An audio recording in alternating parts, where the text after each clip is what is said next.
Welcome to another episode of Chris Denner is not a robot. I'm Chris Denner, not a robot. And today we're going to be talking about destination weddings and why you should book a UK photographer to take on your destination wedding to create images like this. Now, I've been very blessed over the years that I have been booked to shoot lots and lots of destination weddings, usually the Caribbean, usually America. So here's some destination weddings that I've shot.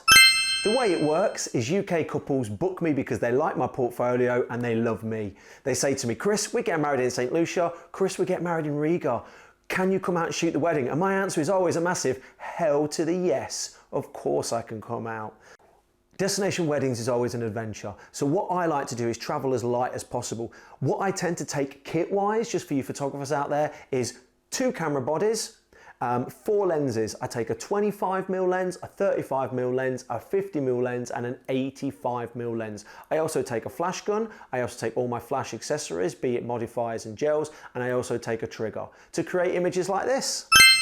One thing I always like to do, as I said before, is have a plan. So I always research the area, look at the resort, or if it's a city, always jump onto Instagram, always jump onto Google Maps, always have a look at what photographers are creating in that city and what people are tagging. Honestly, Instagram is fantastic for tags.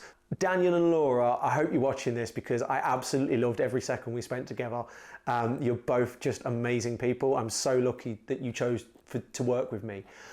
So we gets out to New York, we've had this long discussion, it's June, brilliant, everyone's in a great mood, and it absolutely hammered it down on the wedding day. I'm talking wrath of God, rain. So here's an example of how bad it was.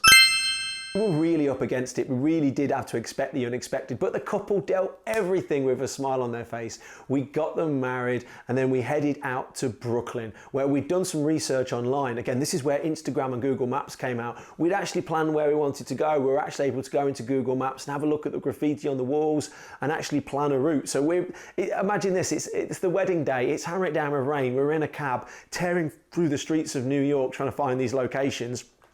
In and out of bars, getting drinks, back out for photos, dodging tourists, dodging the rain, back into bars, more drinks, more photos. It was just so much fun. And we created a lovely collection of images like this. But working on destination weddings isn't without its own drawbacks. So here's some advice for all of you clients out there that want to book me for destination weddings or thinking about booking a photographer to take. You need to do your research. You need to check on the visa requirements. You need to check on the insurance requirements. If you're on a resort, I shoot a lot in the Sandals resorts in the Caribbean. They tend to get a little bit twitchy about you bringing an external photographer in, essentially because they want to sell you a photographer as part of the wedding package. So have a conversation with the venue before you spend any money or put a deposit down for a UK photographer. All of these things, your photographer who you're going to be talking to, who you want to come on with your wedding adventure, should be able to do all these things for you and should be able to answer a lot of these questions for you. The one note of caution I would say to all couples though is be really diligent with your research. Every photographer out there will tell you they're a destination wedding photographer.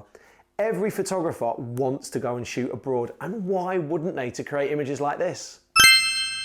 Your photographer will definitely be a huge part of your wedding story. You're going to have to listen to their advice. You're going to have to be spending a lot of time with them. So please choose wisely. And if you do have any thoughts or questions, just put them down in the comment section and I'll try my best to come back to you.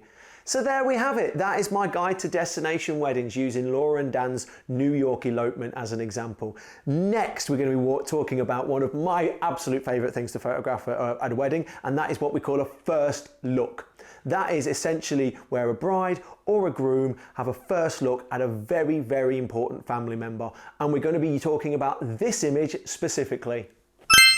So do check back for that very emotionally charged episode because we are going to be talking about emotionally connected photography. See you soon. Take care. Bye.